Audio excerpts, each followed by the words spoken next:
గత ఎన్నికల్లో మేనిఫెస్టోలో స్థానిక సంస్థల్లో 34% రిజర్వేషన్లు ఇస్తా ఉన్నారు. అలాగే అసెంబ్లీలో బీసీలకి 33% రిజర్వేషన్లు ఇస్తా ఉన్నారు. అంటే స్థానిక సంస్థల్లో 34% బీసీలకి రిజర్వేషన్లు, అట్లనే అసెంబ్లీలో కూడా 33% ఇస్తా ఉన్నారు. దానికి అట్లనే ఈ నామినేటెడ్ పోస్టులో కూడా జనాభా తక్కువగా ఉన్న బీసీలకి నామినేటెడ్ పోస్టులు ఇస్తామని కూడా చెప్పారు. అయితే ఇవన్నీ చేయాలంటే కులగణన చేయాలి. కులగణన చేయకుండా ఇవన్నీ సాధ్యమయ్యేది కాదు.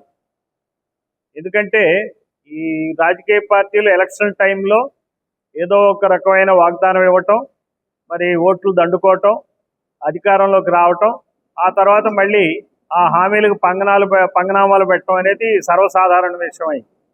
అందుకని చెప్పి బహుజన్ సమాజ్ పార్టీ వివిధ జిల్లాల్లో బీసీ అసెంబ్లీ అని నిర్వహిస్తున్నాం. బీసీలను ఎడ్యుకేట్ చేయడానికి ప్రయత్నిస్తున్నాం. అలానే అక్టోబర్ 9 నాడు విజయవాడలో పెద్ద ఎత్తున ధర్నా చేపడతాం. అన్ని జిల్లాల నుంచి కూడా బీసీలు హాజరవుతారు. ఈ ప్రభుత్వాన్ని మేమేం డిమాండ్ చేస్తున్నామంటే కులగణన ఖచ్చితంగా చేయాలి. బీసీలు ఎంతమంది ఉన్నారో జనాభా తామాషా పద్ధతిలో వాళ్ళకి అసెంబ్లీలో కానీ స్థానిక సంస్థల్లో కానీ ఎక్కడైనా కానీ న్యాయం జరగాలి, రిజర్వేషన్ ఉండాలనేటువంటి ఉద్దేశంతో చేస్తున్నాం.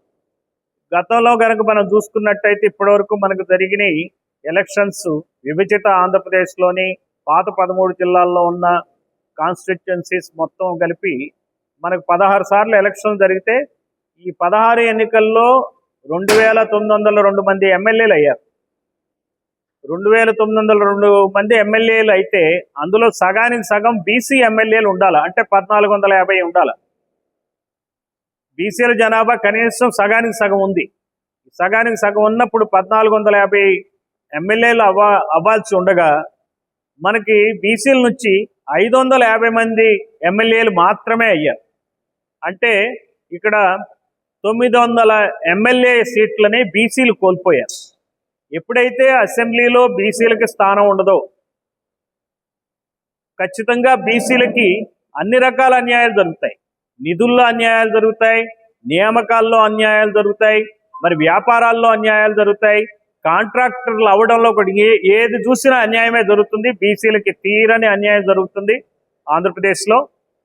సో మనం కనుక ఇంకా చరిత్ర చూసుకున్నట్టయితే బీసీల ఎమ్మెల్యేల శాతం కేవలం 19% ఉంది మన ఆంధ్రప్రదేశ్ అసెంబ్లీలో ఇప్పటి వరకు జరిగిన ఎలక్షన్లు. అదే రెడ్డి కమ్మ వచ్చేటప్పటికి 45% మంది ఎమ్మెల్యేలు ఉన్నారు. 1207 ఎమ్మెల్యేలు రెడ్లు కమ్మలు ఉన్నారు. మరి రెడ్ల కన్నా కమ్మల కన్నా చాలా ఎక్కువ రెట్లు ఎక్కువ ఉన్న బీసీ ఎమ్మెల్యేలు 550 మాత్రమే అయ్యారంటే బీసీలకు ఎంత అన్యాయం జరుగుతుందో ఇది బీసీలు గమనించాలా. బీసీల్లో అవగాహన వస్తుంది. ఎక్కడో తేడా జరిగింది ఈ ప్రజాస్వామ్యంలో అనేటువంటి ఆలోచన మాత్రం అందరిలో ఉంది. అసమ్మతి ఉంది, అసంతృప్తి ఉంది. అది ప్రతి ఎన్నికల్లో కూడా ఈ రాజకీయ పార్టీలు దాన్ని అభివృద్ధి పేరునో సంక్షేమం పేరునో ప్రజల్ని మభ్యపెట్టి ఓట్లు దండుకొని వేల కోట్లు సంపాదించుకోవటానికి అటు టీడీపీ కానీ ఇటు వైసీపీ కానీ గత 70 సంవత్సరాలుగా కాంగ్రెస్తో కలిపి 70 సంవత్సరాలకు ఇదే రాజకీయాన్ని నడిపిస్తున్నారు. కాబట్టి బహుజన్ సమాజ్ పార్టీ తరఫున ఈ విషయాన్ని ప్రజలకు తెలియజెప్తాం. ఖచ్చితంగా ఈ పార్టీని ఈ రోజున తెలుగుదేశం పార్టీని నిలదీస్తాం. ఈ కులగణన చేసే దిశలో వాళ్ళు పనిచేయాలి అని చెప్పి ఆ రకమైనటువంటి మరి ఆర్డర్స్ ఇవ్వాలని చెప్పి కోరుతున్నాం. అంతేకాకుండా మీకు పల్నాడు జిల్లాకు వస్తే పల్నాడు జిల్లాలో మనకి ఇప్పటి వరకు 16 జనరల్ ఎలక్షన్ జరిగిన అసెంబ్లీకి 110 మంది ఎమ్మెల్యేలు ఎలక్ట్ అయ్యారు. ఈ 110 మంది ఎమ్మెల్యేలు ఎలక్ట్ అయితే పల్నాడు జిల్లా అంటే ఇప్పటి పల్నాడు జిల్లాలో 7 నియోజకవర్గాలు ఉన్నాయి. చిలకలూరుపేట, పెదకూరపాడు, నరసరావుపేట, తర్వాత గురజాల, మరి వినుకొండ, మాచర్ల, ఈ మొత్తం 110 నియోజకవర్గాల్లో కమ్మ ఎమ్మెల్యేలు 56 మంది అయ్యారు. కమ్మ ఎమ్మెల్యేలు 56 మంది అయ్యారు. రెడ్డి ఎమ్మెల్యేలు 32 మంది అయ్యారు. బీసీ ఎమ్మెల్యేలు కేవలం 5గురే అయ్యారు. ఏమి అన్యాయం చెప్పండి నాకు. ఎస్సీ ఎమ్మెల్యేలు లేరు. మరి ఈ జిల్లాలో ఎస్సీలు అందరూ కలిపి వాళ్ళ ఎమ్మెల్యే దగ్గరికి పోవాలంటే ఎవరున్నారు చెప్పండి. ఒక సమస్యని చెప్పుకోవడానికి ఎస్సీ ఎమ్మెల్యే ఎవరన్నా ఎస్సీలకు ఉన్నారా ఇక్కడ? మరి ఎస్టీలకు ఎవరన్నా ఎస్టీ ఎమ్మెల్యే ఉన్నాడా? లేకపోతే యాదవులకు ఎవరన్నా ఎమ్మెల్యేలు ఉన్నారా? గౌడ్లకు ఉన్నారా? చాకళ్ళకు ఉన్నారా? మంగళ్ళకు ఉన్నారా? మరి ఈ కులాలన్నీ మనుషులు కాదా? వీళ్ళందరూ ఓట్లేసుకుని మీరు పదవులు అనుభవించే కమ్మారెడ్లు మరి అన్యాయం కాదా మీరు చేసేది? మీ కులాలకి ఎంతమంది కావాలంటే అంతమంది ఎమ్మెల్యేలు ఉంటారు. మరి వినుకొండ చూసుకోండి, వినుకొండలో జరిగిన దాదాపుగా 1955లో ఫామ్ అయింది కాన్స్టిట్యుయెన్సీ. 15 ఎలక్షన్లు జరిగినాయి. 15 ఎలక్షన్లో కూడా ఒక బ్రాహ్మణ ఎమ్మెల్యే ఉన్నాడు. ఎప్పుడు స్వాతంత్రం వచ్చిన తొలినాళ్లలో ఎమ్మెల్యే అయ్యాడు. తర్వాత ఏకంగా 14 మంది కూడా కమ్మ ఎమ్మెల్యేలే. ఏంది అన్యాయం?